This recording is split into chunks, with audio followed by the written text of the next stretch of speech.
Good evening, and thank you for joining Richmond Public Schools Governance Committee meeting tonight. It's August 10th, 2021. Ms. Clark or Ms. Lee, will you be doing the roll call? I'll do it. We need to read the electronic statement first, I believe. I'm sorry, yep. Yeah. This meeting is being held as an electronic meeting pursuant to and in compliance with Richmond City Council's Ordinance 2020-093, adopted April 9th, 2020, and extended by Ordinance number 2020-183, adopted August 20th, 2020, and by Ordinance number 2020-232, adopted December 14th, 2020, and the school board's resolution approved on April 20th, 2020. Simultaneous translation is being provided tonight in Spanish via Zoom, and the meeting notice contained information on how individuals needing translation services could obtain the service. The meeting notice also stated that the meeting would be a virtual meeting and would be live streamed for the public on the school division's Facebook page, and the link was provided. The agenda of the meeting was posted to board docs. After roll call, we will state how many board members are participating at the time of roll call.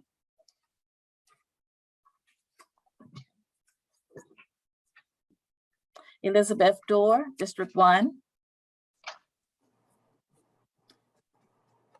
Mariah White, District 2. Present. Kenya Gibson, District 3. Jonathan Young, District 4. Stephanie Rizzi, District 5. Dr. Shonda Harris Muhammad, District 6. Cheryl L. Burke, District 7. Here. Dawn Page, District 8. Present. Nicole Jones, District 9. Yeah, We do have a quorum. thank you.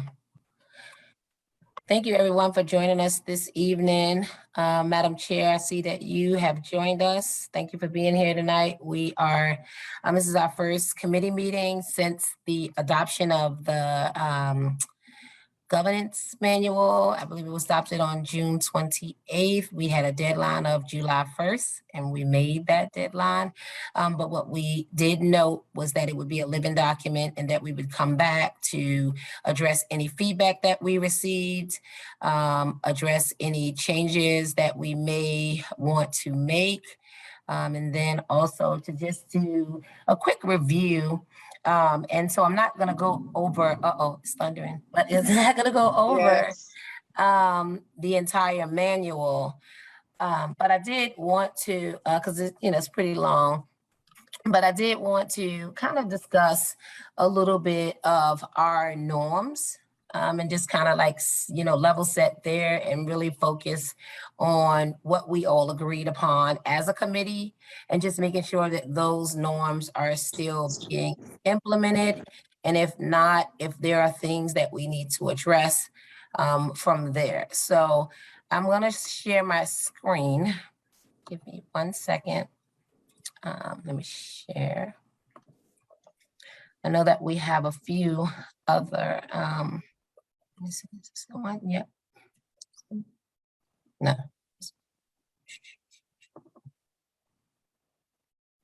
Okay, are you able to see that? Are you all able to see that? Madam Chair, this is Cheryl speaking. I am driving. I have my, I can't see, but I can hear. Okay, awesome. But thank you so much. And I can only see part of it, Nicole. Okay, let me move it up. Or you How have to about open it up. Open it up. Can you see it now? Yes, but you still can see. You're gonna have to move it as you speak. Yeah, I Like can see going it like all up now. and down like that? You mean? Yeah, a little bit. Okay. Yeah. Okay, awesome. All right. So the first thing that I just wanted to review really quickly, I'm going to scroll to the top, so I apologize for doing all this scrolling.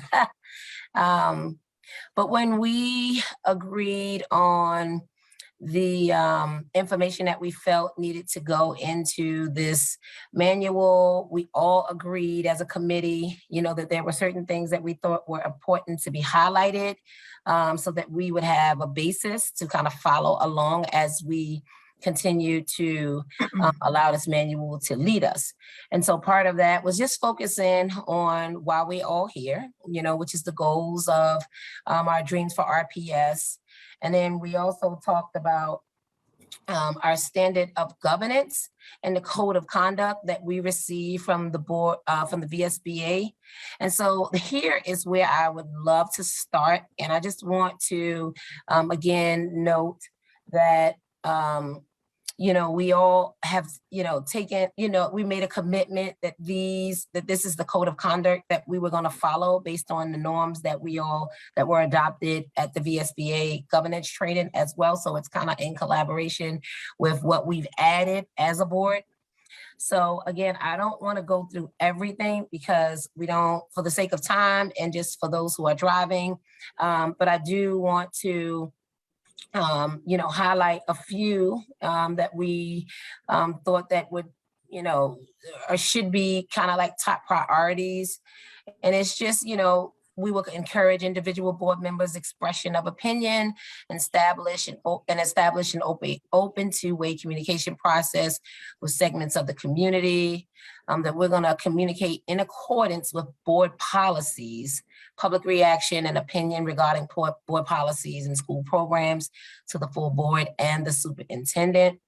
We'll bring desired changes through legal and ethical procedures, upholding and enforcing all laws, state regulations, and court orders pertaining to schools. And we will refrain from using our board position for personal or partisan gain and avoid any conflict of interest or the appearance of impropriety. And again, it was 12 of them. They all went down. So, when it's all said and done, we all agreed and committed that we will always strive to demonstrate appropriate behavior, conduct as a public school board member. And so with that, again, this is the code of conduct that we received, through the instruction of the VSBA. It's what led us to begin our process of developing our norms as the Richmond City School Board.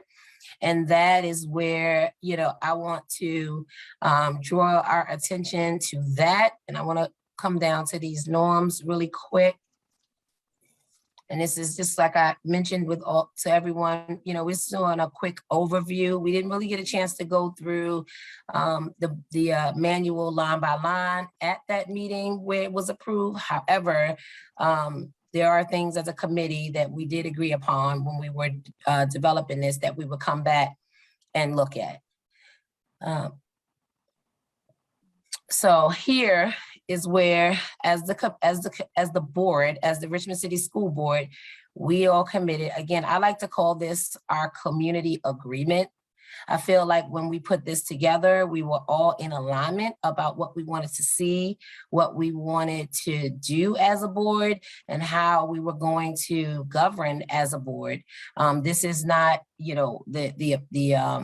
the ideas or opinion of one board member. We did this as a collective. And since we did it as a collective, we all committed again to how we were going to govern ourselves moving forward. And so, as we stated, we will employ the following norms in all our interactions. I do think, there are a few that we still are currently working on. And when I say working on, I don't mean in terms of we need to change any of these. I mean, just as we're developing as a board and we're continuing to kind of lean towards what the norms say. For the most part, we had been kind of, figuring out what we needed to do. And now we have, information that kind of is our guidance of how we move forward. So simple statements and commitments that just say we'll hear each other's opinions and ultimately act as one. Speak candidly and courteously to each other and listen to dissenting and different viewpoints with an open mind. We will help each other to depersonalize these disagreements. And once we reach a decision or compromise as a board, we will support the will of the board. And one thing that I want to point out just as a note for the community and for the public, these board norms are not new. This is like standard board protocol. And so this is not anything that we, kind of drafted and created and just kind of like pulled out of the sky. These are typical board norms, but they are tailored to each school division based on, individuality, personalities. Each of us brings strengths and weakness to the committee. To the board. And so we drafted these with that in mind. And these are the things that I think we want to continue to build upon for the next 3 years. And part of that is we'll be mindful of the different roles and responsibilities throughout the school system and maintain a focus on policy and governance. We'll be aware of the different roles that we play as individuals, board members, community members, parents, etc. We'll be focused on our work as a board and not interfere in the day-to-day operations of the school system, which is the responsibility of the superintendent. We will maintain open communication with each other, the superintendent, and the community at large. Information will be shared with one board. Information shared with one board member will be shared with all members if it's potentially requires school board action. Before I continue, I want to pause here. Any questions, concerns, feedback? I have a comment, Madam Chair. This is Cheryl Burke speaking. Can you Go hear me ahead. okay? Yes, ma'am, I hear you. Okay, I'm on the back road. First of all, thank you so very, very, very much to you and the committee that have worked diligently with this. And it's always refreshing to go back, just as with our strategic plan, it's always refreshing also, and to keep us up to date on our norms and expectations. So I thank you for the hard work that has been done. And my question is that, or my request, and maybe you've already decided this as a committee, but as we plan for the retreat, would your committee be so kind as to allow 60 minutes or 90 minutes per se, just to go over particulars in that governance manual as well? Because following that gives us a plan per se, and without a plan, the people perish. So I look forward to our moving forward and making those high-level decisions.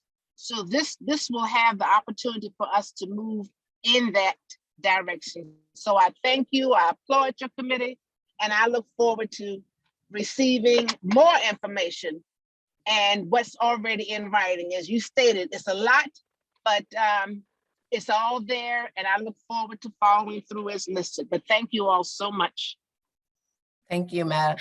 Thank you. So are you asking if we would maybe pull some of the content from the manual and use some of that as a part of the retreat for maybe like team building, or like, is that what your request is? I want to make sure I'm hearing you correctly. Yes, exactly. According to everybody has a pulse. Oh, I hear thundering. Everybody has a pulse per se on what we need moving forward. And I just look forward to our moving forward to collaborate and reach consensus, to agree to disagree, and move forward in a manner of which we are still an entire board at the end of the day. So what I'm asking is, however the committee sees fit per se, for us to move forward, we always do need to address our governance manual. That's part of a retreat. If it's an hour, if it's a 30 minutes, we have not to study that or look at that and had discussions, because someone else may interpret it differently. So I think that's a wonderful opportunity to have a conversation, to collaborate, and reach consensus as we move forward in the best interest of what we do in the board as a board, children. I do suggest that it is included on the agenda. Thank you, Ms. Burke. I'll definitely, once we kind of finish our agenda, the retreat is definitely on the agenda. I'll allow the committee to weigh in, and we can, I know we're not going to build a agenda today, but we'll note that you have requested if we could, be so open to allowing us to maybe do some of that as a part of the retreat. Thank you. Thank you. Ms. White, were you gonna say something? Yes, I was going to say something. Thank you. What I was going to say is that we had some changes that needed to be made before, I think before we present this. I'm not sure when the resort is, but we have actually, I think every board member knows this part, the protocols and the norms that we put together. But I think the real reason was we was looking at this to actually complete the changes that the other board members wanted to see, as well as go over some of the, I think the consequences. There were 3 consequences or discipline of members. We didn't get to that. So it's kind of like we'll continue to keep doing the actual same thing or say the same thing, but we haven't really reached the mark what we were supposed to really be. Because I think it was quite a bit on that we needed to look at or revise. Yeah, absolutely. I like to start with a refresher. I don't like to just jump right into doing. And I think the way that we do that is to kind of go back and discuss what we said and then follow up with what we're going to change. So I definitely agree. I know that we had some, you know, did you get my email today? I sent all of you the email with the feedback. Yeah, I sent you the email with the I sent it to all of you with the manual and the feedback so that we can discuss it. No, I wasn't talking about starting off. I was talking about when we go to the retreat, not just it said this, the actual protocols and norms that we already know, but to actually, I'm sure the rest of the board would be interested in the changes if we get to them, Yeah. Absolutely. Yeah. And we can, like I said, we don't, if you and Ms. Page, I'm not sure if Dr. Harmon has joined us, I can't see, but if you all are cool with, you know, not going through the manual, you know, kind of revisiting what we've adopted. I think my biggest question as the chair and as the committee is just how do we continue to ensure that we are taking the norms that we've adopted and making sure that we're executing them and that they're being implemented. So I think how do we continue to do that is my question. And how will we? I'm sorry. I just had a statement, but you go ahead. I'll speak after you finish. I'm sorry. I'm fine. I'll lean to you. I'm fine. Okay. So I heard what my colleague, Ms. White, what she stated. I think it'd be helpful as committee members. We have to hold ourselves accountable for our actions, and if we are not within the guidelines of the norms that we as a board agreed to, because we are all adults, serving on, you know, when you serve on boards, some boards may function different than others, but as a school board, it's pretty much consistent. But like you said, Madam Chair, the norms, you know, you tailor the norms to your particular school division. But again, we have to have the willingness to hold one another and hold ourselves accountable to the norms or to what we agreed to. And just one example, just like you, you know, you talked about the roles and responsibility as being a school board member. I take that very seriously, and I'm sure all of us take our responsibility very seriously. So my point is, we can have these norms, But if we are not going to comply with the norms, what do we have? What are they there for? And so again, I think going back to what Ms. White was saying about the sanctions, when board members are in violation of, you know, the norms that we agreed to.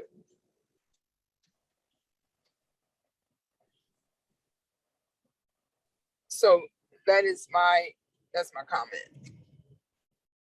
Thank you, Ms. Page. Mhm.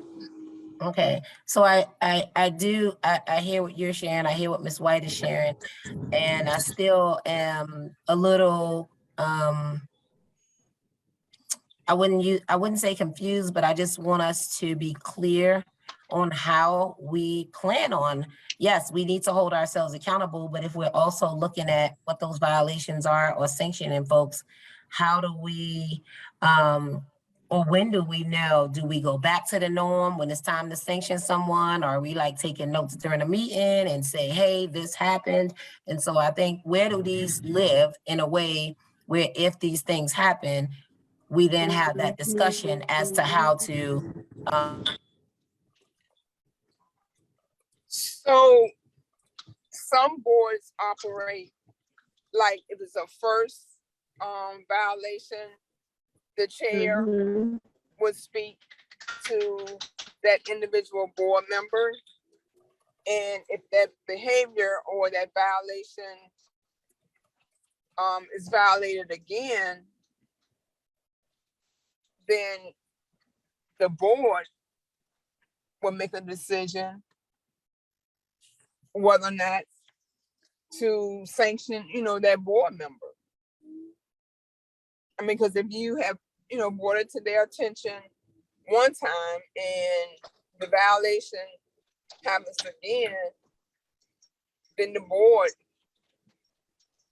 will come to terms or come to an agreement to sanction that board member. And I But said, if there's no support to sanction that board member, then again, we have these norms in place, and if we don't comply,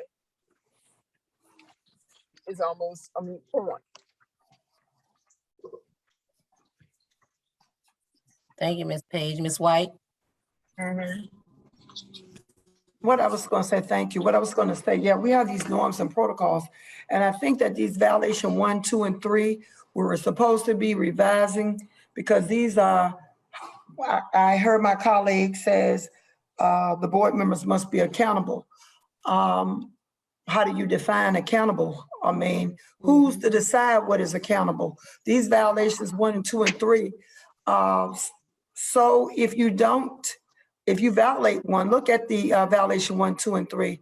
That's not really anything that is effective to me on the board. I'm not sure what those violations 1, 2, and 3, the ones that we were going to change, and we didn't have time when we were having our discussion with VSBA. I know we were supposed to change those 3, and I think that they need changing. So I've done a lot of research on them, and I agree. But what I've learned is that this is pretty much standard language for violations across different boards. And so I think what we would do as a committee then is determine for each one of these violations, what do we feel we need to add more if we don't feel like it's enough there, and then maybe bring that back to the whole board to determine, you know, we don't have to take the whole manual back, but we can work on these violations and bring them back for discussion. Because what I have found is that a lot of this is standard, you know, sanction language. So how do we, you know, are there other in these violations that you know, language that you would like to add, and we can add it and then bring it up at, you know, one of the school board meetings to discuss. But I've been looking since we last met and I've talked with you all, and I pretty much, it's kind of based on, you know, each school board division. But then again, like I said, a lot of it is standard language. So how do we, you know, if there is language from the committee, I'm open to that as well. And we can, you know, draft some different options. Well, Ms. Jones, based on Robert Rules of Order, they have some in here. On page, if you start at 608, a lot different than those ones. So I'm not sure when you're saying standard, because I'm looking at the 608, and I don't see any of the violations that states this. So there are some more that can be put in there. There's some more meat that can be put in those violations. A question, with the majority of this governance manual, a lot of what we have isn't Robert Rules of Order. And I know that there's been some talk, concern, question and back and forth around when do we use Rules of Order and when is it actually, you know, the rule that we're going to use. And so do you all think, since most of this stuff is not part of Robert Rules and Order with the violations, do we want to keep this and then add in the Robert Rules of Order? And how do you want to do it? I'm open, and whatever you guys want to do in the case of what we feel we need to do. Because I don't want us to like pick and choose. Like, I don't want us to then be like, okay, today we're using Robert Rules of Order for this, but we're not using Robert Rules of Order for that. Right. So how do we just, you know, how do we keep it standard across the board? And whatever we decide as the committee, if it's Robert Rules of Order and we all agree to that, that's fine. And if not, we can work on maybe using a little bit of that language and adding to what we have, since we pretty much drafted this with the board. But again, I'm open to you all's feedback. So I'm listening. I thought that was the, So Ms. White, what page are you looking at? I'm looking at In page Robert's- 608, Robert's Rules of Order. disciplinary procedures. In Robert's Rules of Order? Yes, ma'am. What page you said? 608. 608, okay. Wait a minute, y'all got different books than I do. Yeah, we got the small. Did you get the new one? You didn't get the new one? This is the new one, 12th edition. Yeah, this is the new one, but I have the in brief. So you have the Yeah. thick one, Ms. White? Yes. Okay, can you, what is it under? And then we can find the abbreviated page. Disciplinary procedures. Okay, all right. Okay. Because I All right, thought when we thank did the you. VSBA, we were talking about, everybody was talking about the reason why we did get this, so we could follow Robert Rules of Order. And I think we discussed that before as a whole group, that would be a part of the, and I believe Miss Lily has mentioned something like that before about the Robert's Rules of Order. Yeah, let's be mindful also, just as in any organization with your bylaws and your governance manual, we can choose as we so desire, and it should be listed in our governance manual, what we're going to follow. There's no way possible we can follow every item. For instance, if you go by the Jefferson Rules of Order, which most attorneys use, that's different. Robert Rules of Order seems to be the friendliest, even though it's a lot. And I commend you, Ms. White, in reading that thick manual. It's a lot, but that's the best way to go. Thank you. But and this is something Ms. Lily has suggested as well, for the business per se of what we do, we could use the in brief, but it's always good to have that book, to the thick one, to go by, the more detail. So I'm looking under disciplinary procedures. That's okay. There's several pages. 123, Ms. Page, 103 and 109. 123. 123 is first. But what my question to you is, Mrs. Jones, in response to your question, the governance committee can choose. For instance, our policies aren't all perfectly aligned with Robert's rules. So we do have the right and the flexibility to list, as someone just stated, Ms. White, I think, stated, do we use this one meeting and something else the other meeting? But it should be that is our go-to. However, the Robert's rules, however, we are to follow Richmond Public Schools policies and our governance manual and our Robert's rules. So whatever comes up, we need to make sure that it's referenced in our governance.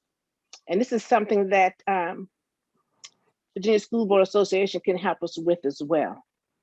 Okay, Ms. I'm Grant, looking at page, you said 123, what was the other page? okay, and 123 is question 20. How can we get rid? We don't want to get rid of anybody. Right. But okay, very, very good. Okay, this one is how do we get rid of officers we don't like before their term is up? And the answer is it depends. If the bylaws just state a fixed term for the officer, such as 2 years, which I think ours state 1 year, or if they say the officer serves for a specified term, which we don't usually do that until a successor is elected. We usually re-elect every January. The procedure is complex. That's why this is in our, I believe it's in our policy. Jonelle's not on the call this evening. She's on here. Okay, Miss Lily. On the other hand, the bylaws, this is what I was stating, state a term for the office, but add or until the successor is elected. So we have choices there, and it keeps going back to if the bylaws state, if the bylaws, that's listed at the top of each paragraph. So that's page 123, and the next page is 103.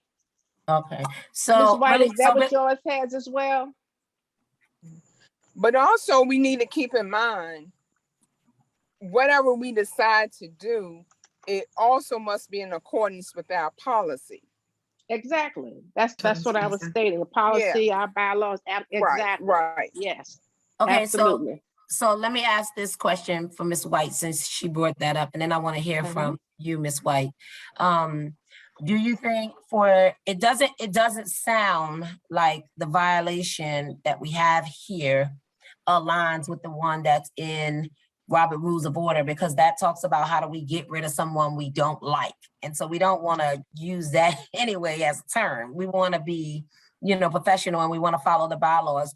Do you think we, for the violation for what we have, maybe the board chair or designee will have one-on-one conversations with the violating board member? If the chair is a violating board member, the vice chair or designee will discuss the violation with the chair, and then maybe we add in as a part 2, like we will then visit the bylaws to determine how to. I want to be able to add it, give you the opportunity to have some feedback to this, because I know that was one that's important to you.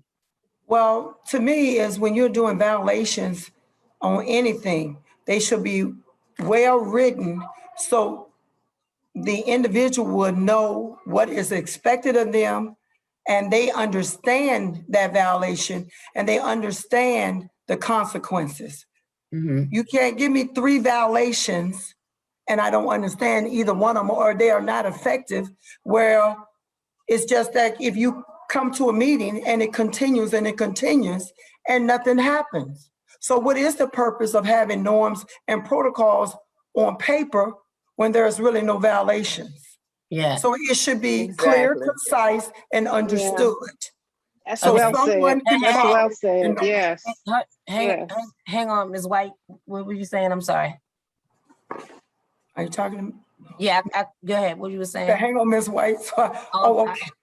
I'm just saying that when I'm looking at these violations, and if you got norms or protocols or anything that you want someone to follow, the violations of what's going to happen or what is expected of that person needs to be clear and concise and spelled out. There shouldn't leave any room or guessing, or that it's a continuous thing where a person could say, oh, that don't matter. It's just like if I look at violation number 1 and I'm looking at what my page says, 610, and I have this big book and it has something different. And I'm just looking and I'm like, okay, I don't see any of these violations. You don't want to get rid of anyone, but you want to make sure that they think of what the violation. I don't see any apologies here or anything. It's just different things I just see on these violations. And so is that in the Robert Rules are they in there where you have to apologize or you have to? Yeah, they got some different, yes. Okay, so they do have some different actions that can be taken if you in fact in violation. Yes. And is this in So that's in the- violation of, hang on one second, Ms. Page, and is that in violation Okay. of, and is that in violation of, because I think we want to be clear here, right? Because if you are apologizing to someone because you offended them, because you had mentioned about the expectations. So the expectations are the norms. Those are the expectations. We are expected to abide by those expectations. And if we violate those expectations, then we move into what it is that we need to do to kind of handle that. So I think based on, like, let's just say, the board chair is responsible, is the voice of the board or something. Like, let's just throw it, as an example, as a hypothetical.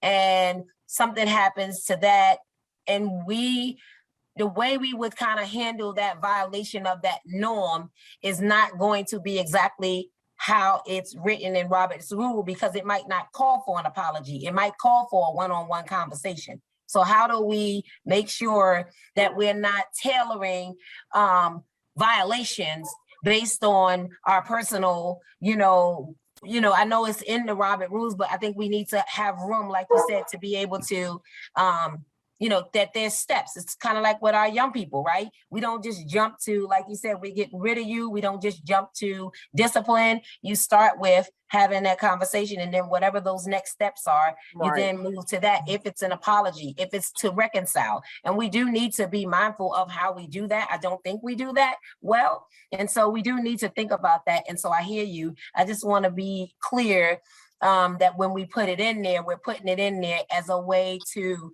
reconcile, not necessarily violate because of, like how even the books say, I don't like you. Right.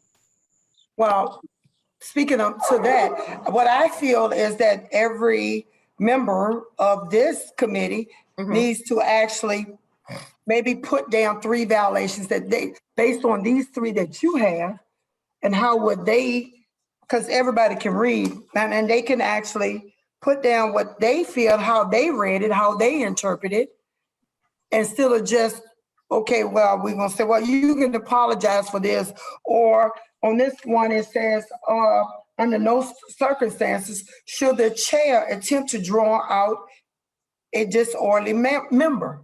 They got things there. It's you got a lot there. You have to look at it and read it in case by case, but you just can't put a violation there that has it's not effective. Agreed. That's fair. So I have a question. Ms. Jones? Yes, ma'am. Oh, Miss Lily got a question. She raised her hand. I saw.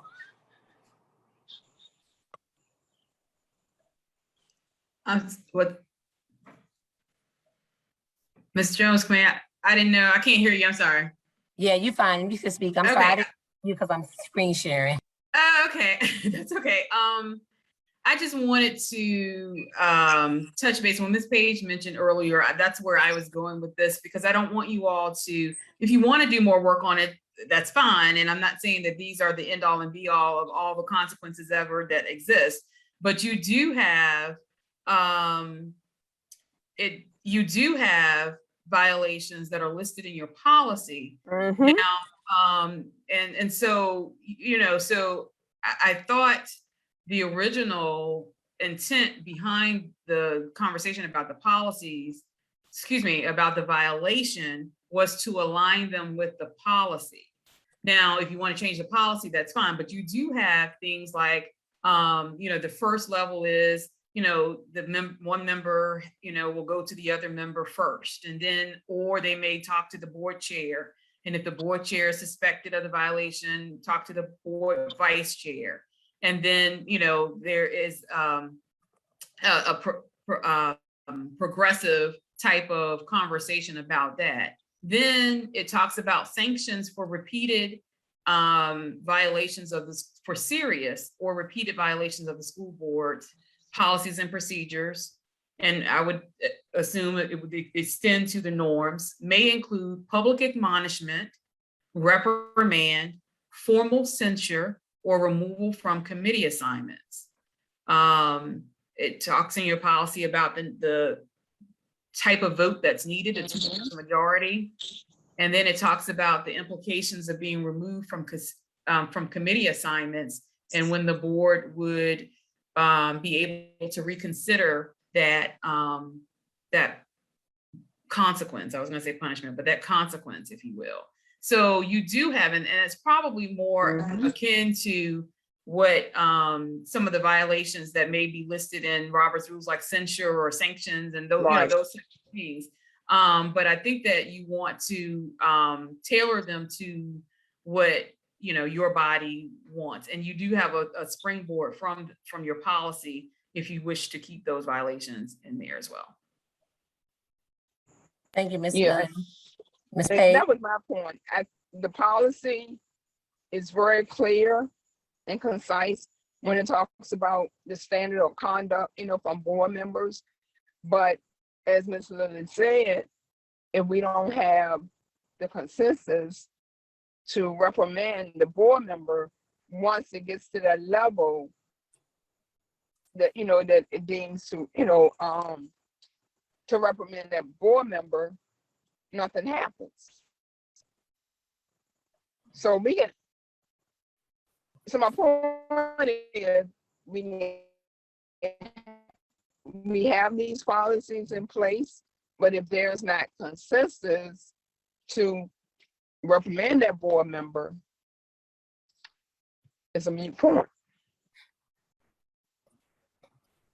I just Ms. have White? one question for Ms. Lilly. I think she said something about, Ms. Lilly, did you say something about it would take you off committee? Yes, one of the I don't want to use one of the consequences that's listed in the policy currently, your school board bylaws policy on standards of conduct.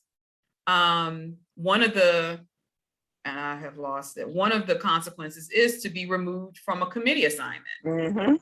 And But so what is- that Well, how exists. is that effective? That's what I'm just want to know. How? I Well, thought that's now, what you said. right now, I know now, I thought that's what you were getting at. And I think, if I may, Ms. Jones, what you're getting at, or what I'm hearing you get at, and I hear you totally, what you're getting at is, how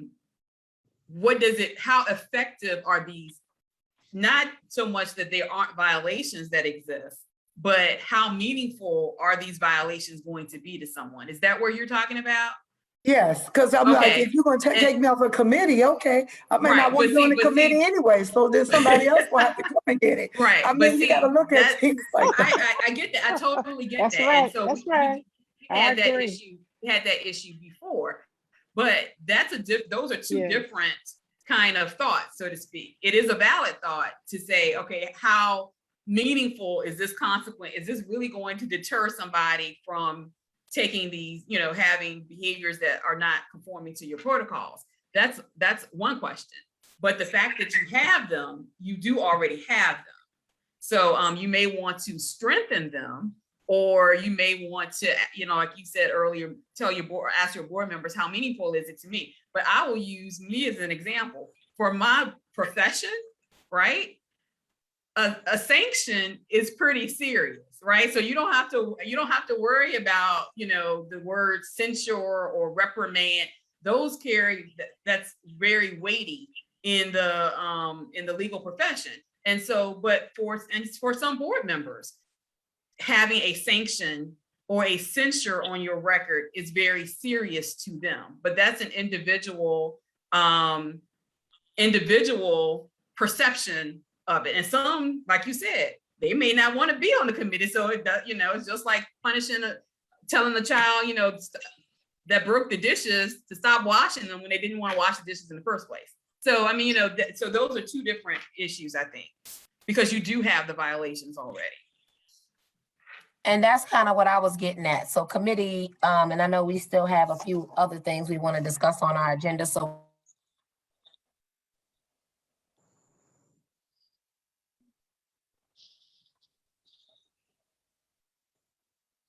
Ms. Jones, you're muted. I was saying committee, that was, the point that I was attempting to make. And I think I don't want to parlay here too long because I know we have other things to address on the agenda. But I want to know, how do we either do one of two things? We either need to develop some language that is inclusive of, to your point, Ms. White, that says that this person will be sanctioned, or, you know, whatever the repercussions are.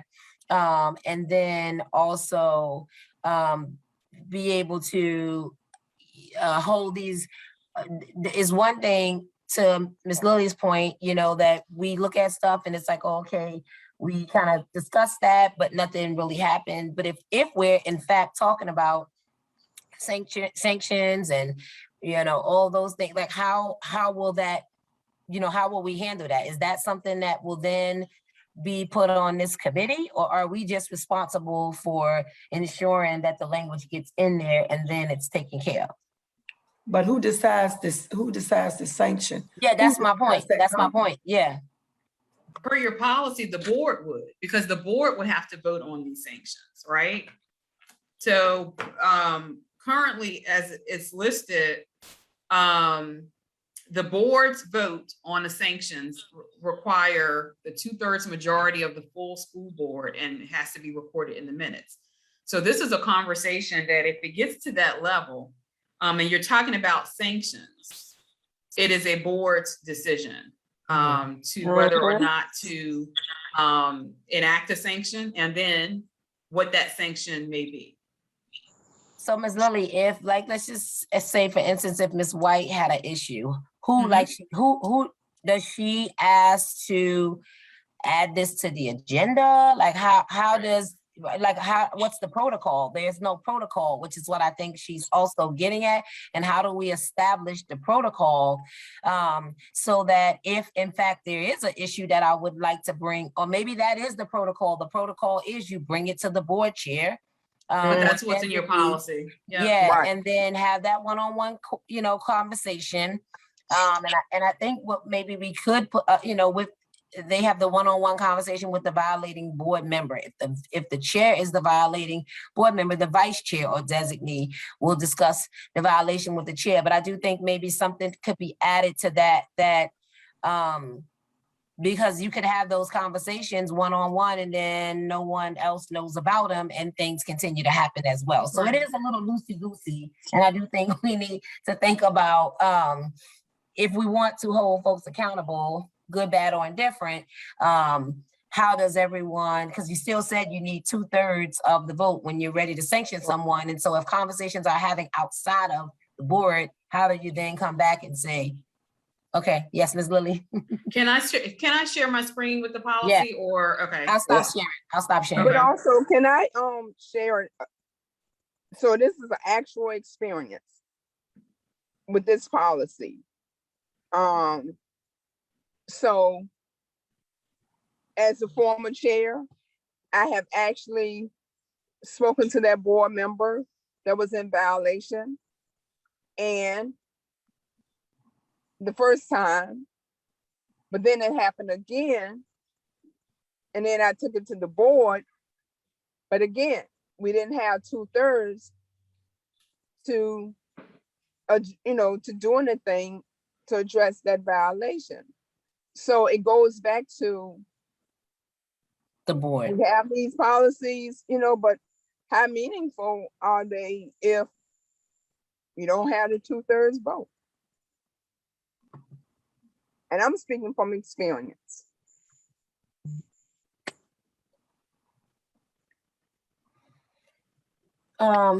Ms. White, what do you think about maybe adding this language from the policy?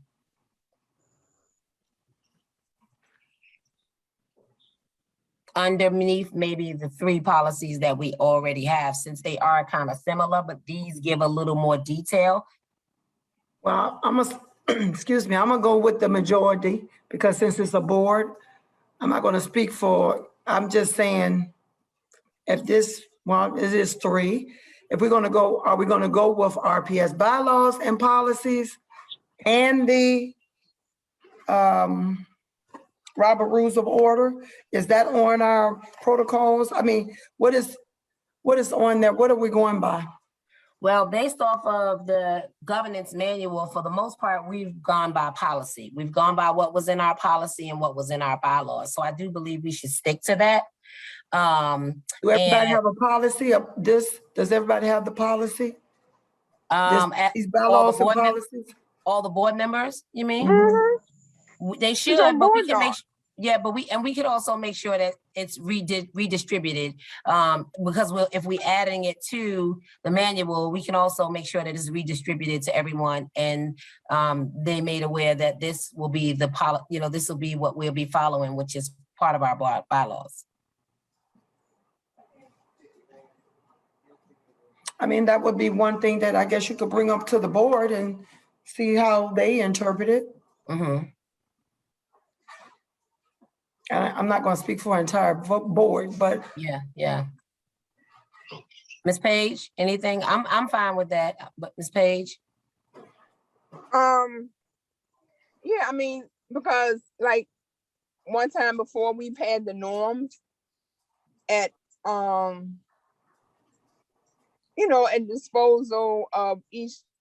at the disposal of each board member. But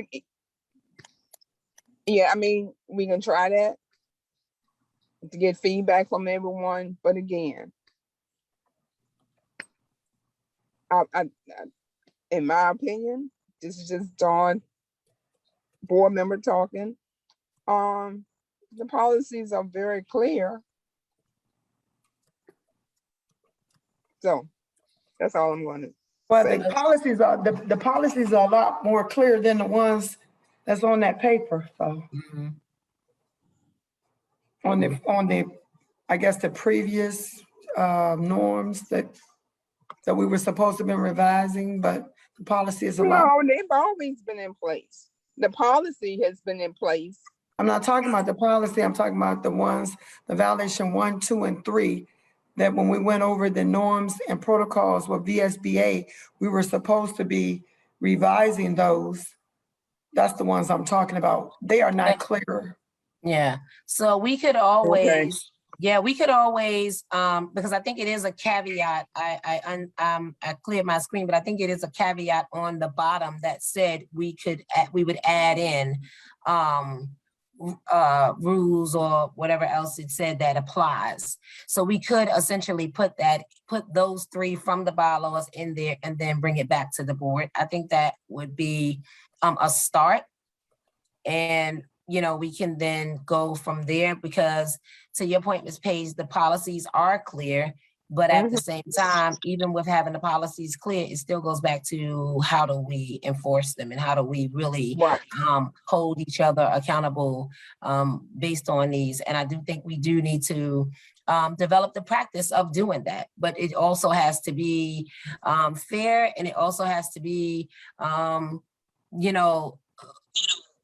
in the manner of, we're trying to do better. And in order to do better, we need to hold each other accountable for things if they are not happening. And if we're coming back week after week or month after month doing these same things and nothing is happening, at some point you do have to, it's in our best interest that we do put these bylaws and policies in place to be able to, have something to kind of fall back on. So I agree with Ms. White. I wish Dr. Harris Muhammad was on here, but she's not. I think we could go with the 3 bylaws. And so, Ms. Lilly, how do we go about doing that? We did say, like I said, that we all know that the manual is a standing living document. We can change it at any given time. Would we need to add those 3 in and then send it to the board? Is this something that needs to be voted on at a school board meeting? Like, how do we do that? I'm not really sure about that. Right. Any revisions to the manual, similar to what we do in the policies, I would take it back, and this may not be the only change that's made, right? Given some of the other concerns that are on the list. So whatever the changes, this is the second version, right? This is the second draft, second iteration, I guess, yes, of this document. And the board will review it, make any comments or changes, and then approve it, again. And then once that's approved, that goes to VDOE, that type of, that would, to replace it. Ms. White, Ms. Page, any thoughts on that before we move on to the next, the other feedback from Board Member Gibson? I'm good. I mean, again, if we have policies policies in place, then we have to follow them. Hold one another accountable. So I'm Okay, good. okay. Ms. White, are you there? I'm here. Okay, so so did you get that? Did you get what we're gonna do? Yes, I heard what Miss Lily said. I Okay. agree with that. I mean, it has to go back to VDOE anyway, so, and let everyone read and decide whether they, what they choose. So I'll just move on to the revisions that I guess our colleagues want to revise. Okay, all Okay. right. So let me open up and then I'm gonna go to, is this it? Did anyone screenshot the link for Dr. MH? I didn't, I couldn't, I was screen sharing, it wouldn't let me do it.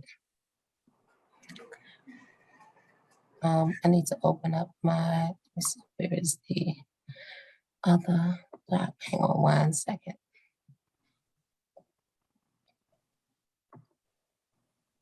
I got so many windows open up here, Lord. Does she have the email on her phone? She doesn't have her phone. She needed to be sent to her actual cell phone. She don't have her computer. Okay. No, I was saying, does her email come through her phone? She doesn't have her school board phone with her. Oh, okay.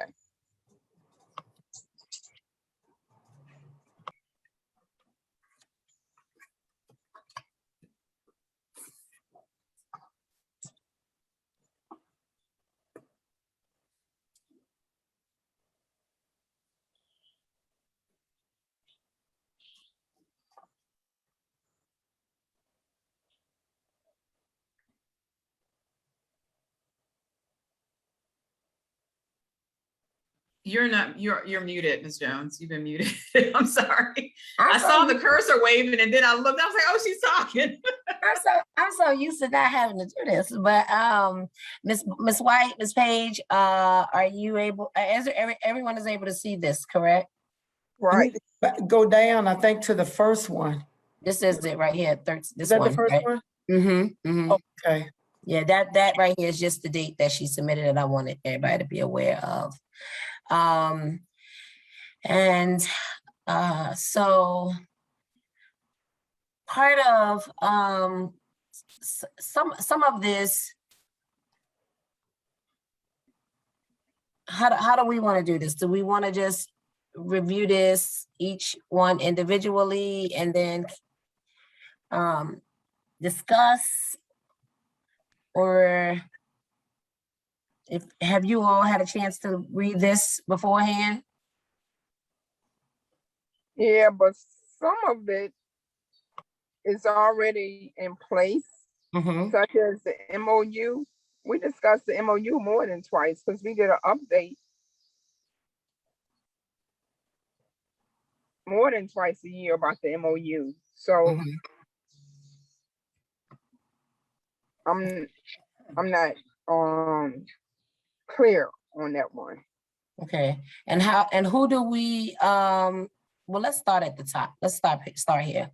Yeah, Well, I apologize. No, you fine. Communications with parents and other constituents. Board Member Gibson is asking us to omit the information shall not be passed along anonymously, as there are staff members and parents who are very concerned about retribution. Additionally, if information with a board member is shared anonymously, every board member should have the right to share if they feel there's a reason to do so. Also in the sentence, the superintendent will notify the entire board, if appropriate, as to the issue, action, and resolution. If appropriate, should be deleted. What are you all's thoughts, committee? I'm not clear on that. I apologize. So she's suggesting that. So part of the concern is when parents or constituents call and share information. And Miss Lily, make sure I'm not overstepping. You gotta keep me on track here. But when we may forward the information along in our manual, which was, I believe, came from possibly the policy, said that that information should not be passed along anonymously, but that it should be passed along based on who is, writing, sharing, Right. whatever. But at the same time, parents, there are staff members and parents who are very concerned about retribution. So the question I'm gauging here is, if we say, are we saying take the information out, and it shall not be passed along anonymously?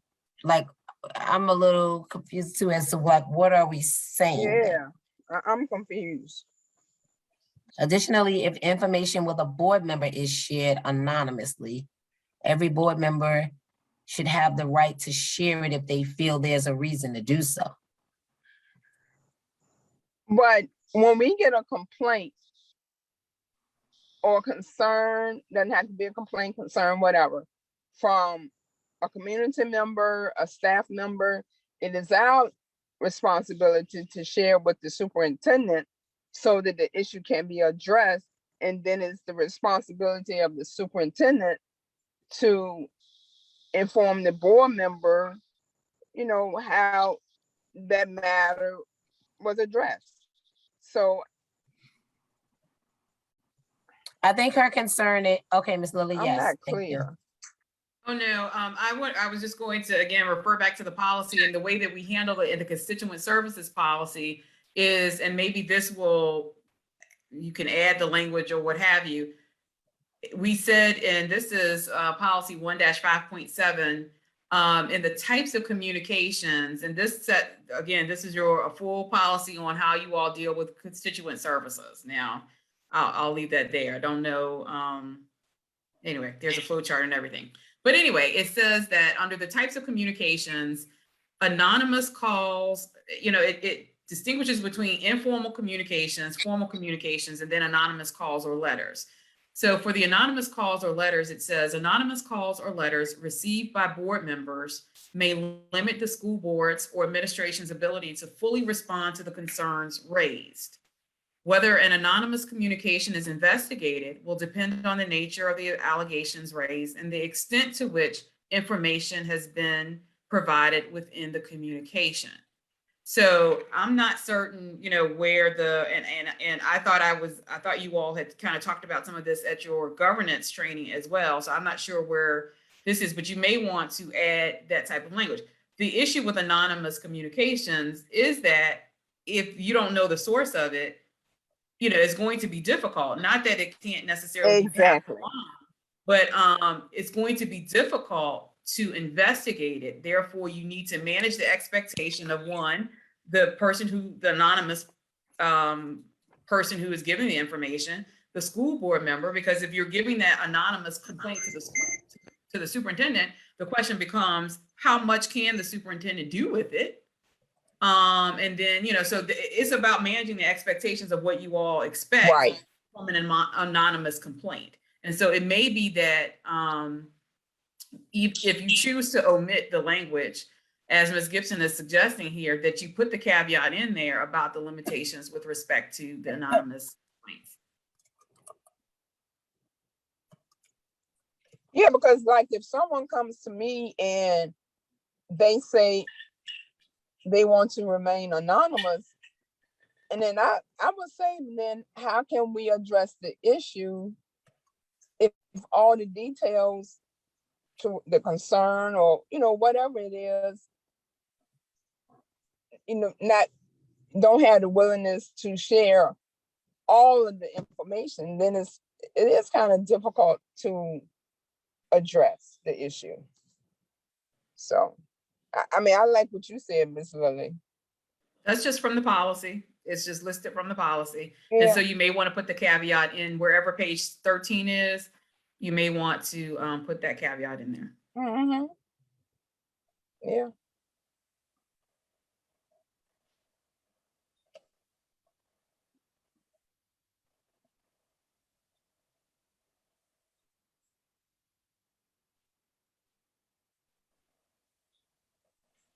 Ms. Jones?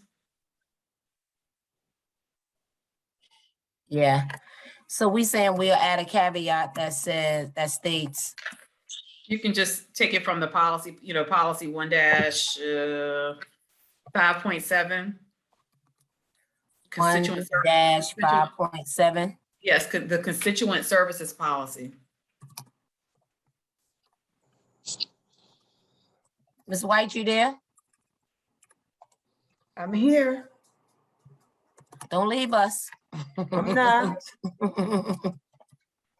Don't leave us. We need you. Okay. So we'll add the caveat from the policy that talks about this language specifically.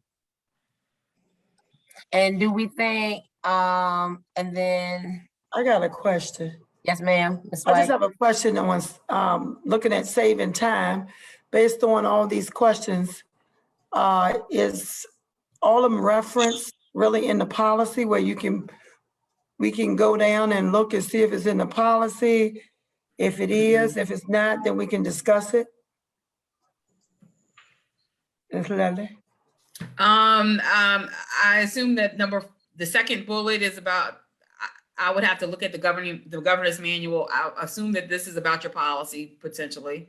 The next one, the third one. One of the norms. No, That's one of the norms. And that's the norms. I was gonna say, yeah. so no, it's not in your policy, but that's a norm. Right, The and we wouldn't add this, I'm sorry, Ms. Willie, but we wouldn't add this into the manual anyway, because Okay, what we decided on as a board under the norms was not that we're trying to block people's First Amendment right. We're just trying to create some level of order so that, when we are discussing issues with the media, we're not telling folks that you can't, respond, or you can't, you're restricted from speaking to the press. We did, however, agree, but I do think, and I was corrected yesterday, that it's based on once a decision has been made that the board chair is the official spokesperson. So not saying that folks can't speak to the media or that we're saying you shouldn't talk to them, but based on it, if it's a decision that has been made, the board chair is the official spokesperson. Because I think this is more about saying, wanting to say or adding that this about the First Amendment right, but that's not what the norm is about. The norm is not to take that away. But you still would have to address that because it has page 19 on there. So is that it? Because she wouldn't have, she retrieved it from somewhere on page 19. Correct. It Responding was to from, the media inquiries. So we have already completed really the protocols and the norms. right. We're now on the other part, so we still would have to address this if that's a part of something that she wants to be revised. Right. What I'm saying is this is the norm. This is a part of one of the norms. Right, that is part of the norm. But I'm saying, where did she get that on page 19 where she wants it to be addressed? Let me look.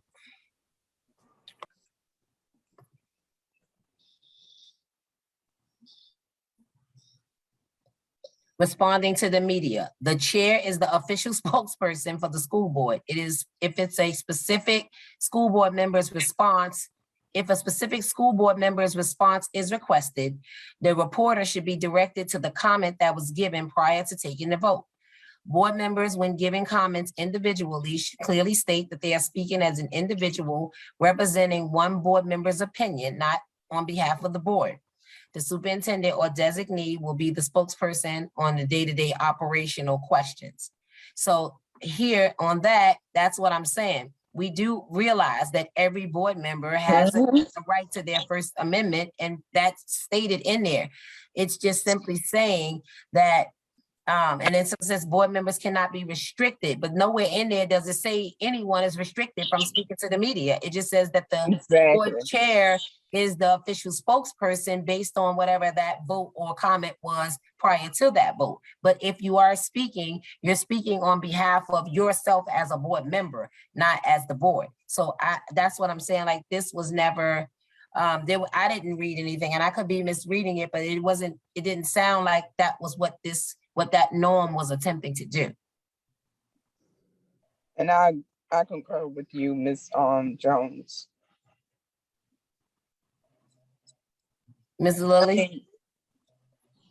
I mean, board members have to be reminded that when they do speak, they're speaking as an individual, not on behalf of the board. So I don't think nobody's trying to limit or restrict a person's right to speak. So what I'll do here is I'll follow up with Ms. Gibson just to get more, I'll get more, more clarity. But, because But, I'm listening to Ms. White. I was listening to what my colleague has just said. But perception, means anything. If you're out there and I'm out there, they're not looking at me as,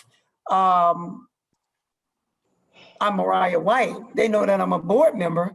And if I'm out there, they're going to say, well, she's speaking, thinking that I'm speaking for the board, unless I'm saying I'm speaking for Mariah White. This is personally.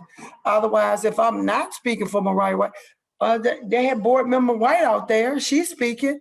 They won't even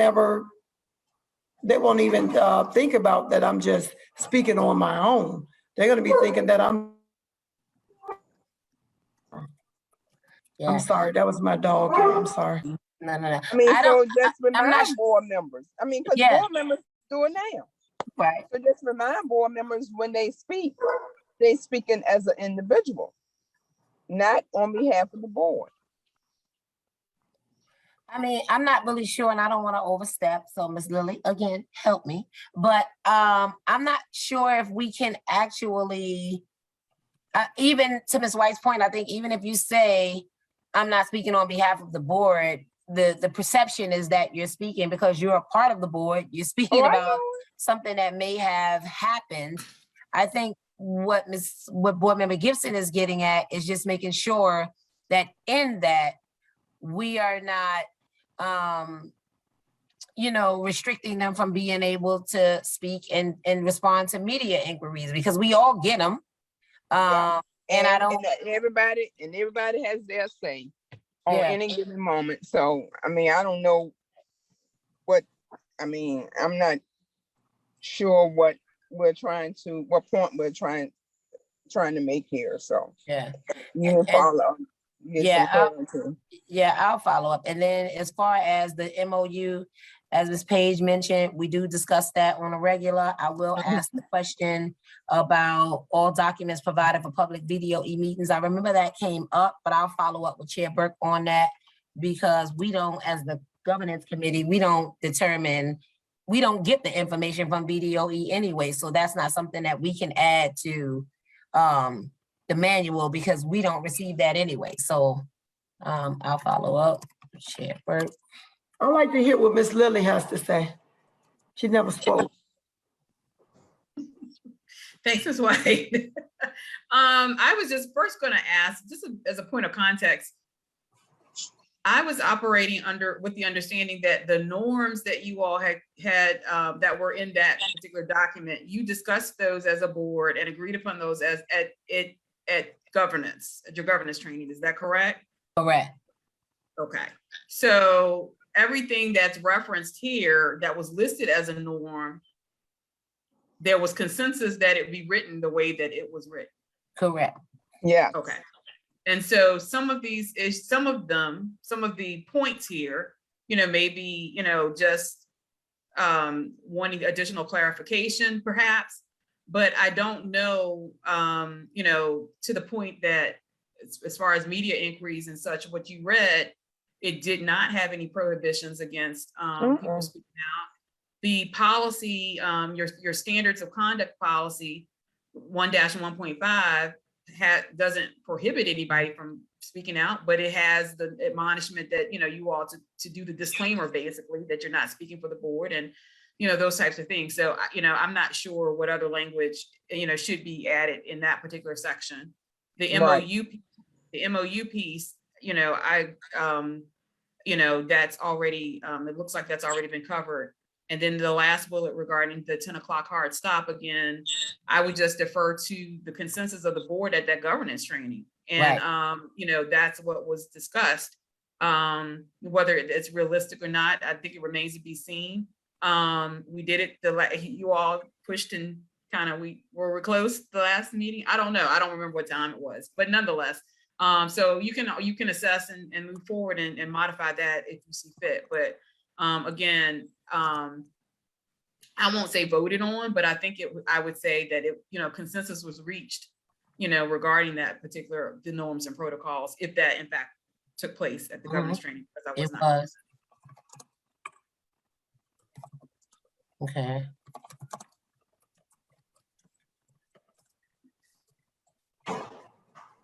Oh, Lord, I'm typing like crazy. Hold on. I do have a question. Yes, Ms. White? I have a question on the MOU. Mhm. So for those who have, I guess, previously been on the board, this question, because I see said the MOU should be discussed more than twice a year. And I kind of agree with that because for new members, the MOU, we don't exactly know what the timelines are for the different things in the MOU, because the MOU, you know, it does not exempt you from the stature, but it does have a different timetable on certain things. And I wouldn't know what those timetables are if you want to discuss it 1 year, or unless we have an MOU that every year we're going to go by, that they receive this roll up in March. So that's my question. How would a new person know what are the different timetables in that MOU if it's not going, you know, if it's not going over at least twice a year? That's for a Ms. person Page? on the board before. Ms. Page, she still here? I'm here. Oh, mhm. So again, the MOU is reported out, updated. The board receives an update more than twice a year. But what, to Ms. White's point, I mean, the chair can, or the superintendent can remind board members the frequency of the updates. If, you know, if that, But we must haven't had any updates since we've been on the board then. yes, we 'Cause I- have. Well, I don't recall being, you said they can remind us. I don't recall any that was given to me. Well, we've had an update, at least, it's been at least 2.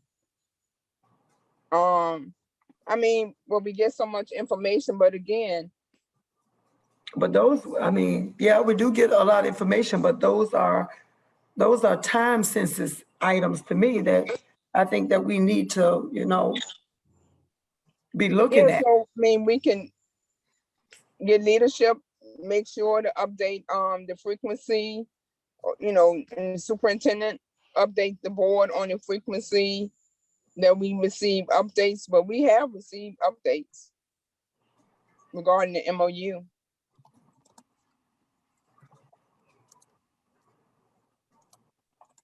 I okay. mean, so that's an easy fix. I mean, I would think. No, I'm just saying, I'm just looking at this one on page 20, and I saw it said follow up with Chair Burke, but I didn't see anything else. And I think when you're talking about an MOU, that's very time sensitive. And maybe the board needs to discuss it twice a year so we can be on point with everything that needs to be sent or done. Yeah, but what Or I'm do you- saying, we get an update more than twice a year, so we can have the frequency, you know, how often it would be reported out to us, you know, how often DOE provides information to the to the administration. I'm just saying So what a you're saying is timetable, hers is okay. a I mean, timeline. what she's stating is fine. The one that she's stating, that's fine then. The MOU should be discussed more than twice a year. So you're saying that's fine? Yeah, I'm just saying that we get updates more than twice a year. Yeah, I So know. we get a timeline. I mean, if that would be helpful, a timeline or, for the frequency. I think it would be helpful for me, if I'm looking at time-sensitive information, to have a timeline on the things that we need to make sure that we meet. And then just discussing it and not doing it, or, I think just we need a timeline on those things to make sure that they are done.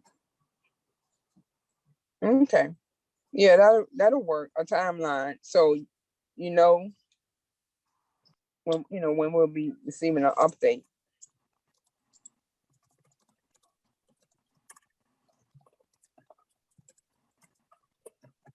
Okay, cool. Anything else? I'm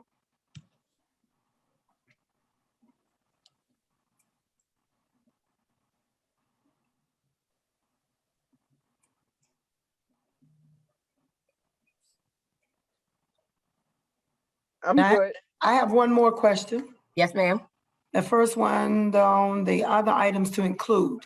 Items to follow up, be documented in our meetings and included under unfinished in our agenda.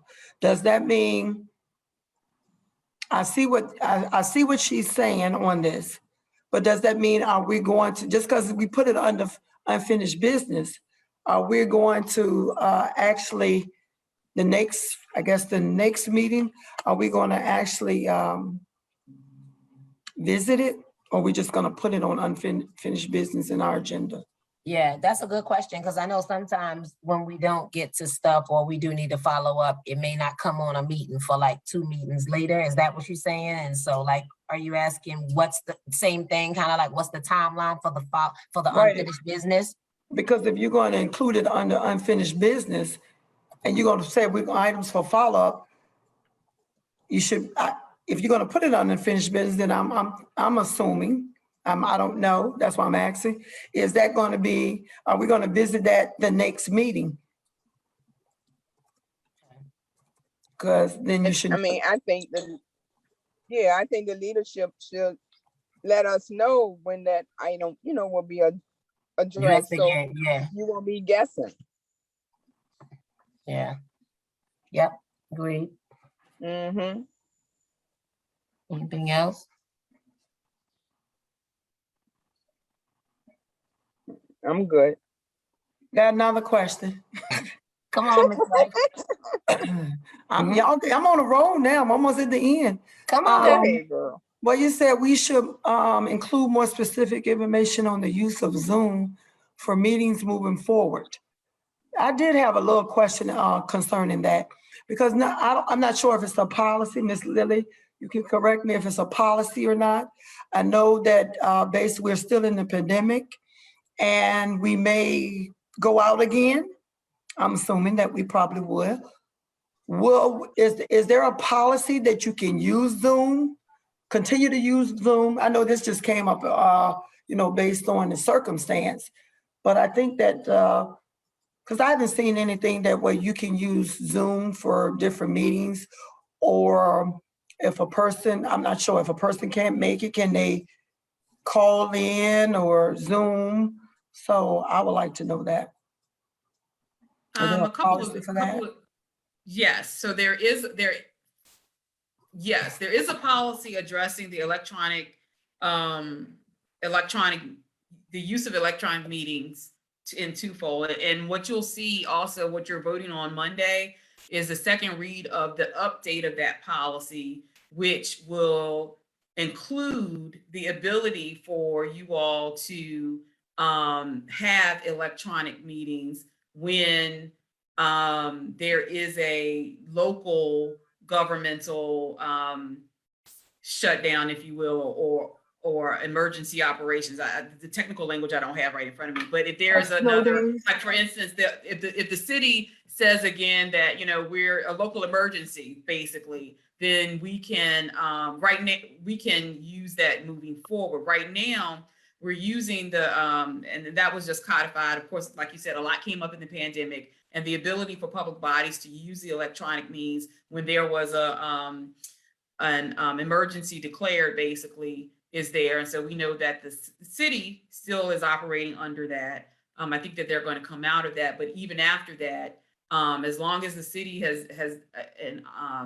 has called for this to be a local emergency, then you all can do that. That's for emergency reasons, and that is when a quorum of the board is not at the same place. So like we do the Zoom, right? So that's, you know, we're all at our different houses, we're all doing Zoom. But let's just say there is no local emergency.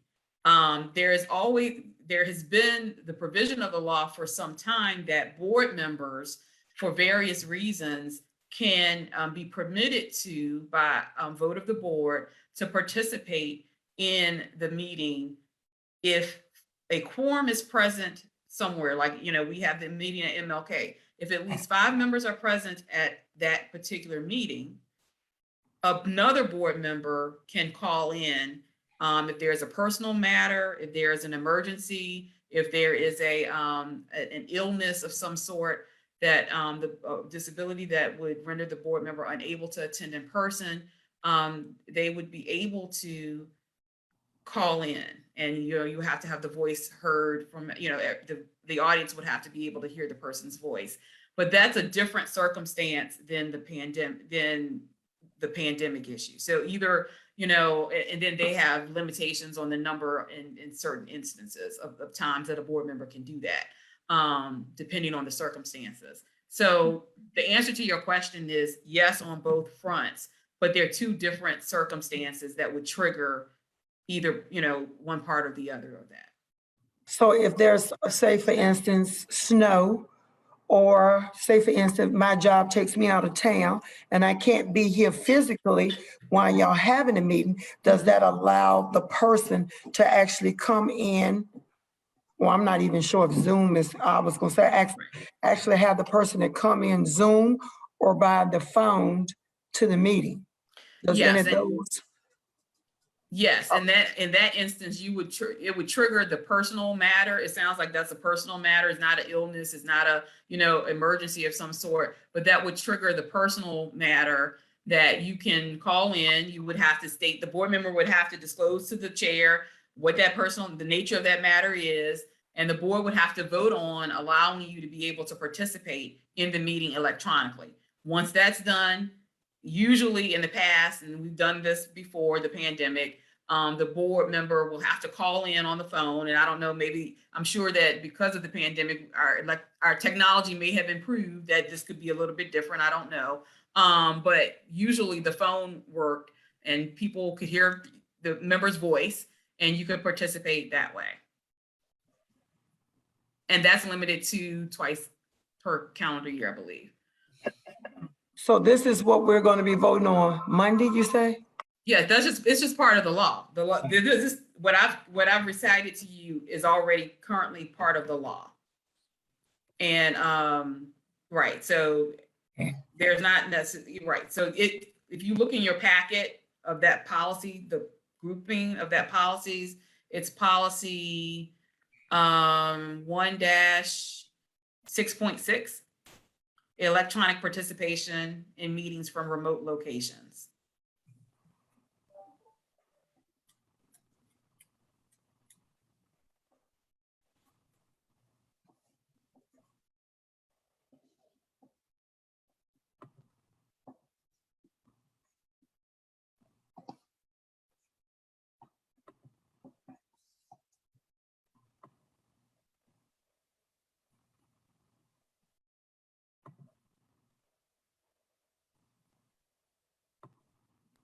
I guess y'all waiting for me to say I have another one, huh? Yeah, you good? No, you good? Or you? I thought you was pulling up the policy. Oh, no, I was looking at the other one, and I do have a question about that one too. Okay, I think this is your last one. You said we should include language that notes standard practice for the administration to share material for the board, to review the material prior to the board taking action.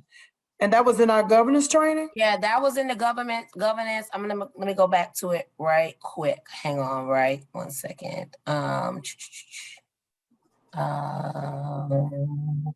here. And Dr. Muhammad is on if y'all don't know. Oh, I can see her. Hey, Dr. Muhammad. Good evening, everyone. So communications between board. Nope, that ain't it. Hold on 1 second. Responding staff, board meeting discussion procedure, obtaining information about board meeting agenda items before the meeting. It says the school board member should contact the superintendent and CC the chief of staff with any questions on agenda items prior to the board meeting. The chair and vice chair should be copied. The superintendent, that might not be it. Let me see. Oh, here it go. I'm sorry. Because it was about placing items. No, this is about receiving information before the board meeting, right? Mm-hmm. Okay, hold on. Reviewing. I'm sorry. I think this was about reviewing the material before the board, before the board takes action. Okay, so it says the board member will contact the superintendent and vice chair and chair with items to be placed on the agenda. If not, for any reason, the chair will communicate. School board members must understand. Oh, we're talking about adding. Okay, the school board member should contact the superintendent and CC the chief of staff with any questions on agenda items prior to board meeting. The chair, vice chair should be copied on the request. The superintendent or designee will send the response to the entire meeting. Responding to staff community comments, board meeting discussion, responding to staff, communication between board members, communication between communications, assignment committee, responding, views. I remember we talked about that though, because I know we did, because it talked about when should we receive the information, when and how the board monitors updates. Is that a policy, Ms. Lily?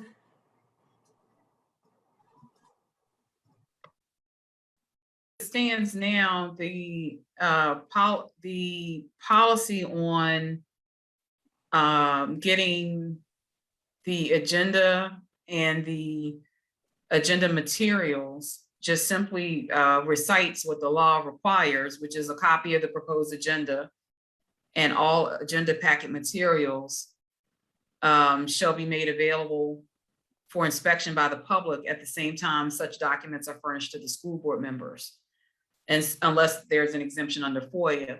And so basically, once the agenda is posted, that's being made available to everybody. Once the agenda packets are posted or the agenda materials are posted, that's there. And so, but the agenda is required by your policy, or it says shall be distributed at least 3 working days for the agenda piece. Now, I do believe that there was something in your, yeah, we talked I thought about it was that. something in your governance training manual that said that you all made a change to that. I don't know where that is. I think that's what I was trying to find. Was this when it said we receive all presentations by Wednesday when the agenda is posted, and we ask that the administration shortens presentation? That's completely different. I'm just asking, was that the one? No.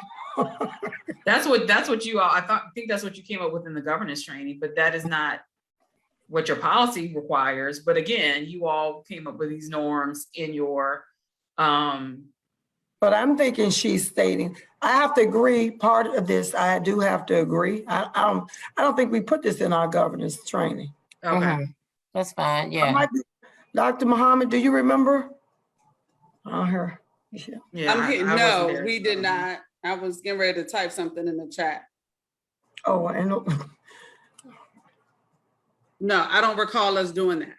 Okay, so. Unless, I'm sorry, unless it happened the 20 minutes that I wasn't on the last meeting, because I didn't log on to 6:25 or something like that.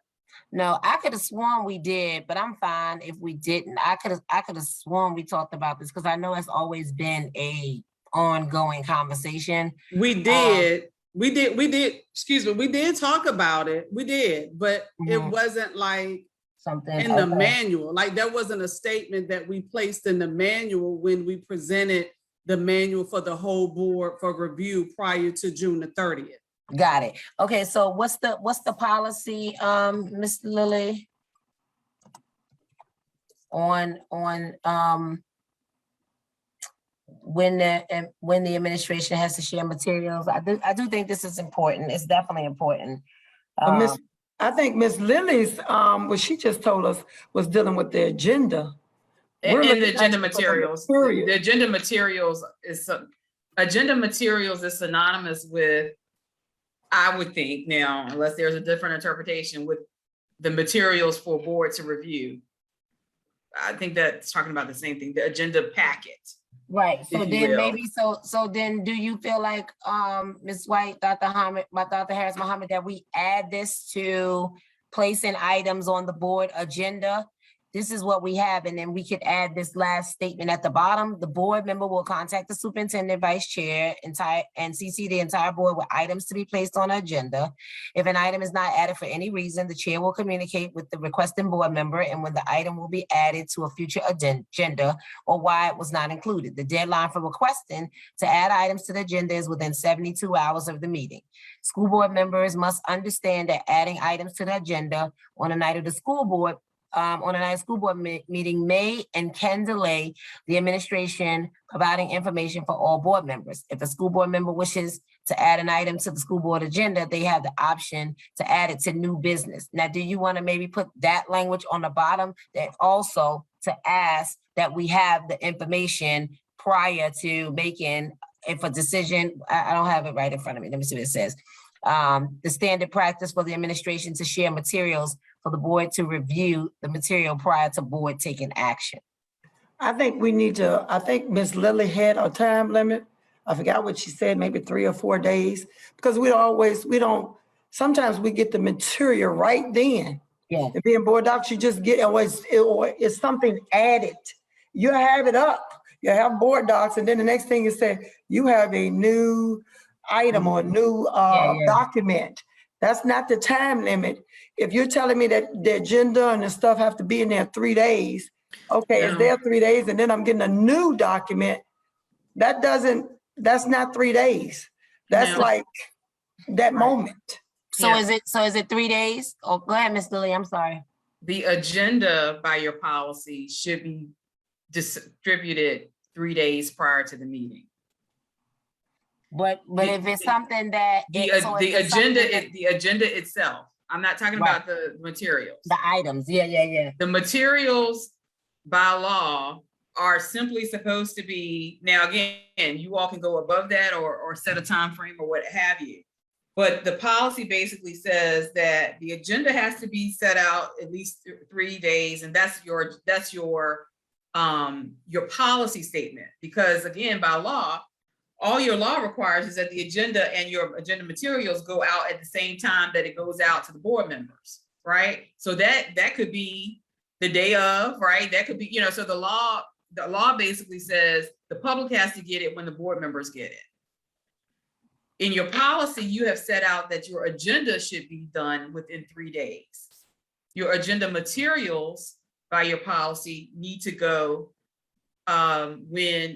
to the public when the board members get it. And so however, if you want to tighten that, that's something different, right? That's something different. And so I don't know, I can only, just kind of recite. However you all want to change that, that's up to the board to change. Right. But, that's what the law says and what your policy currently says. Okay, so do we want to bring this before the board and come and basically, because even board member Gibson doesn't have a time. So should we discuss this as a board on when we think is enough time for us to be able to receive information prior to taking board action, or is the 3 days, with the agenda where we want to keep this and just kind of maybe ask that we receive any items that need action to be uploaded 3 days before as well? I think to eliminate, if I may, Madam Chair, I think to eliminate And to make sure that this sticks and runs with the intent that I think we have as a governance committee, the policy is also going to have to be tweaked and addressed to coincide and directly correlate with what we are trying to place in the manual. One of the things that we can possibly run over our own feet on is when we are placing suggestive items within our governance manual so we can operate as a governance team, but the policy does not mirror what has been addressed within the governance manual. So to make this run smoothly, because I know the intent, I think the policy needs to address and be clear, make it plain. All documents for the school board members must be uploaded in board docs within a certain time frame. If we do not add a time frame one to the request, then the administration could possibly not address, or they do not know when we want it. So it's going to continue to be on their time frame. So we have to add realistic tangibles to include a timeline or a time frame to that. We have to be very specific, not just upload it when the public receives it. So what does that look like? Well, it currently looks like Saturday morning. Let's be honest, a Sunday afternoon. Sometimes, and in the past, it has been 2 hours before our 6 p.m. meeting. So is it fair for board members? And this is also in reverse. Is it also fair for board members to swing on 2 hours before a school board meeting to the administration these items that they want discussed? It has to work both ways. Yeah. So Ms. Lilly, I'm sorry, but go ahead. That's okay. Ms. Lilly, can we then, as a part of the governance team, can we pull that policy to be reviewed and then make changes? Yes, you can. And I will say that given your vote on the governance manual, because your governance manual did include language already that suggested that it would be before, that the agenda packet would be done before, it would be done the Wednesday when that's already in your governance manual. If you would like that policy to be tweaked, yes, we can pull that in. When that policy committee gets together, right, Dr. Harris Muhammad? Absolutely. I was gonna bring that up. We can certainly put that on the list for revision. Because what we would like to do, I think what would be good to do is to just make sure we're looking at those side by the manual and the tweaks, because we know the time frame, the crunch that we had to get done by originally. So that would be a good opportunity to look at all of them at that time, the bylaws. Okay. So how do we totally agree. So for right now, for all intents and purposes, do we just kind of, for this last action by Board Member Gibson, do we just say to be continued? I mean, not in literally, but like, because we want to look at the policy, or do we want to just add the policy in the agenda item that says, or just how do we restructure if we are waiting to get the policy done? How would we add this in there? I think right now, because your manual, if I could be corrected if I'm mistaken, but I do believe the administration is operating under what the manual currently says. Okay, which is so I mean, when I say operating, or the intent is to operate under what the manual currently says. And so I wouldn't want you to revert back to the policy if that is the case, right? So what I'm saying? So I don't, we can certainly make sure that is the understanding of the administration, and then we can make the tweak in the policy at the appropriate time. So I think that's what we committee. Yeah, go ahead. I'm sorry. So Ms. Lilly, you said that I just want you to clarify this. You said that the administration is working off I said my understanding. Your understanding. Yes, so what you're saying, they're working off on a 3-day? My understanding is whatever Ms. Jones wrote or read from the governance manual that spoke to Yeah, I'll read it again. Yes. It says, the deadline for placing items placing items on the agenda. No, it was something about the Wednesday. It said something about Wednesday. I don't have the Oh, manual. I'm sorry. yeah. It said, I'm trying to get to that page in the manual. we where you receive were. all presentations by Wednesday when the agenda is posted, and we Right. ask that the administration shortens presentation. Right. So like I said, and if I'm not speaking for the administration, but my understanding is that that's the intent. They understand that intent is what you put in the manual. And I got so that. we But just it need doesn't, that still does, I hear you saying on Wednesdays, the intent, that's your intent, that they are working on Wednesdays. So is it that they actually load up the agenda on Wednesday? Is that what your intent is saying, right? Now the agenda is typically loaded on Wednesdays. Yeah. Wednesday. So if the agenda is loaded on Wednesday, the material should be loaded with it. We shouldn't be getting material 2 hours before the meeting. Well, I can't Changes really before the speak to meeting. that. Yeah, I mean, can't that's speak what to I'm that. seeing what Ms. Gibson is saying, because I have experienced that. And it is a little frustrating when you're getting something an hour or 2 hours, and you really didn't get to really look at it and absorb it, and then you want me to vote on it. So I can understand, because that is two different things, a presentation. So we're gonna load it on, I think you may have to take that back to the board, because I understand your policy, but it's still, the material should match, and it shouldn't be allowed to add something at the last minute. I'll open it up, and I know it's on board docs, but I haven't absorbed it. So I need to be able to understand what's going on if I'm going to vote on it. So I have to agree with that, but I just don't know what you want to put down there, Ms. Jones.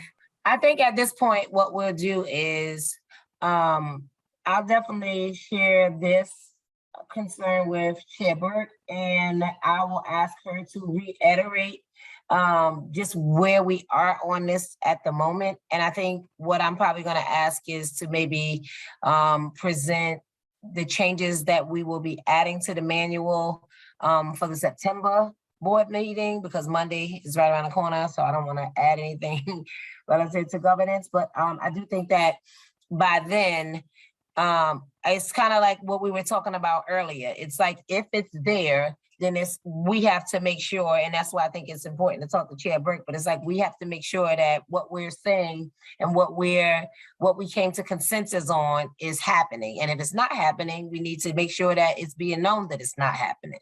So if that's not happening, and that is the case, we are still receiving information the day of or 20 minutes before, then we also need to make sure that we are holding folks accountable to make sure that we receive that information, because it has already pretty much been stated that we need it at a minimum 3 days before. So I'll follow up. Let me put a note here so I don't forget. But I think we just need to do kind of what we've been talking about, just making sure that we, we've asked already, we've made it, we've said it, we continue to say it. And it's just, I don't want to make excuses for people, but we just got to keep staying on it. But I will definitely follow up and make sure that that's noted. Because tomorrow's Wednesday, so we'll be looking for tomorrow. Yes, I just said that. I'm gonna be looking for my stuff. Yeah. My material and everything tomorrow. Yeah, so we'll look tomorrow, and then that's an opportunity to say, hey, we discussed this in the governance committee. Once again, we've been saying this for a while now. We need that information and those documentations when the agenda or information has been presented. All right, and last thing on our agenda so that we can wrap up and get out of here is the retreat. We are looking at 2 dates in September. I sent an email asking everyone if they preferred Friday or Saturday. Most people responded saying Saturday. I guess, we all working, everyone's schedule is busy. Dr. Harris Muhammad, you weren't on, but Chair Burke has asked, and I'll get more clarification about what that expectation is, but that if we could do some of this, some of our norms as a part of the retreat. And I'll get some more clarification around what that looks like or what that's going to be, because Ms. White was like, we've been talking about the norms already. We don't really need to do that again. So I want to get some clarification on what that entails. But we are definitely— I agree. I don't think we need to revisit our norms. Yeah, but what we were talking about before, this earlier, is just continuing to, how do we strengthen them? How do we hold each other accountable? How do we talked a lot about the violations, and we're, adding language to the violations so that they just aren't, really loosey-goosey, or that they matter, and just using this space to continue to build the manual, and use that as our guidance, to tighten up and button up all the things that we, are bringing to the attention of the board chair, the administration, and the board as a whole, so that we can continue to govern effectively. And any, we would love 100% attendance for the retreat, because again, we need all the things to continue to strengthen the board as a governance team. And so I appreciate you all and your Hey, Mr. time. Jones, can you, I know you're talking about you get ready to close up right now, but can you go back to the retreat and tell us a little bit more about this retreat? Can you say where it's at? I mean, how many hours we got to be there, or what? Is this a whole day, or is there a list of things that we can ask for? Or do we have a list, agenda, or what's going on? Yeah, so we are taking suggestions, absolutely. The dates that we're looking at, which Ms. Clark will be sending out a doodle tomorrow, but the dates are 9/11 or 9/18. Those are both Saturdays. It'd be from 9 to 3.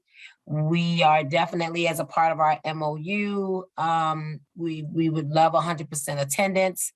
And if you have suggestions on maybe topics, feel free to shoot them to myself and Chair Burke. And we're still solidifying the location, and we'll be able to announce that by next week, once everyone lets us know their availability.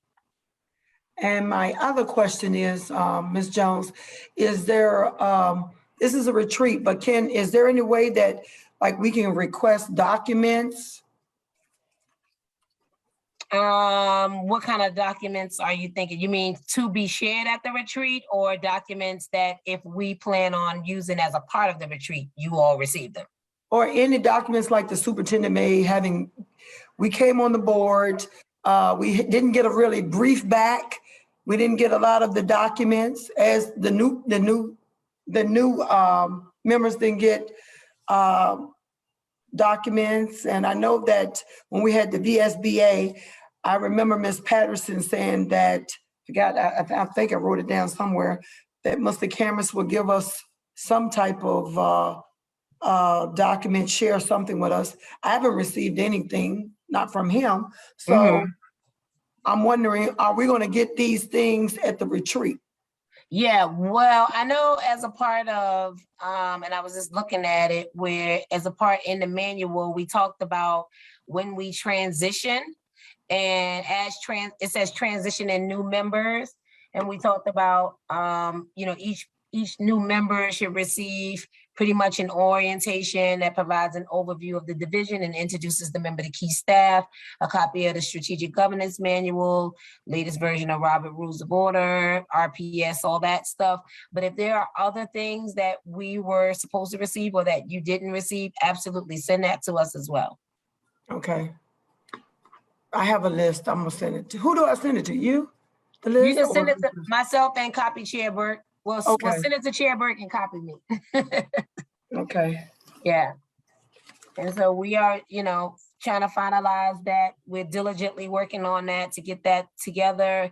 Looking forward to all of us being together Is to, Miss Lily, will Miss Lily be there? I don't know. Miss Lily, you will have to be there, right? You do? And Mr. Cameras? I mean, who? Mr. Cameron will be there.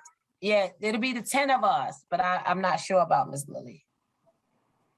That's up to the discretion of the board. It's- Because I have you down, I have you down on my paper, Miss Lily, because I would like to know your role that you work with for us as on the board. I know that you are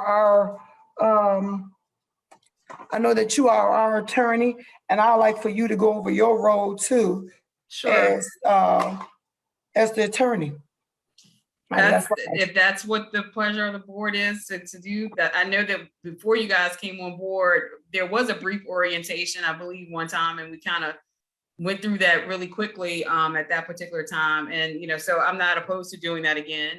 And certainly, you know, that's what you all want to spend your day, part of your day. We don't want to go back to the orientation. It just wasn't detailed. Oh, I know. That's what I'm saying. I'm saying that, yes. So whatever the board wishes to have on that day, if that's, you wish to spend your time, you know, some of your time doing that, I'm Yeah, we open would to like a that. question and answering session. Okay. Well, I mean, I'm open to it. I'm saying, okay, not that that's on the agenda. That's something Right. that, you know, you guys have to agree upon. I'm just Yeah. gonna put it on my agenda. That's what I'm just saying. That's fine. I want a question and answer session. I'm open to it. Yeah. All right, Dr. Harris Muhammad, before we part ways and say goodnight to the virtual world, did you have anything? I know you had a busy day and we appreciate you getting on so late in the hour because it's crazy right about now, I'm It's sure. okay. I apologize for being No. being tardy. No apologies needed. really We do. appreciate What you. happened to the rest of our board? Did they leave? Miss Payne's phone died, so she dropped off, and then Chair Burkett went. I think she dropped off as well. So Ms. Jones, you and I can talk about how the governance committee and policy committee can work well together as we are reviewing the policies and ensuring that our manual is directly correlated and speaking to the policies. We can talk more about that in the next couple of weeks as we're winding down and gearing up for reopening of School with Love. But if we can reach out to each other and just talk about some times we can just quickly have a one-on-one with Miss Lily possibly, or something like that, without violating any regulations or laws. Yeah, I think the two of us can work together, can't we? Yeah, we can. Yeah. Right, okay. Miss Lily? The two of us can work together without Yes. breaking the law. Okay. Yeah, because if worst case scenario, we could always come to Ms. Lily's office. So just let me know. I will. And, Okay. I'm flexible. I can work around your schedule. So just let me Okay. know. All right. Thank you, everyone. All right. Thank you. Have a Thank good y'all night. so much. And we'll be in touch. Okay. Thank Bye-bye. you. Good night.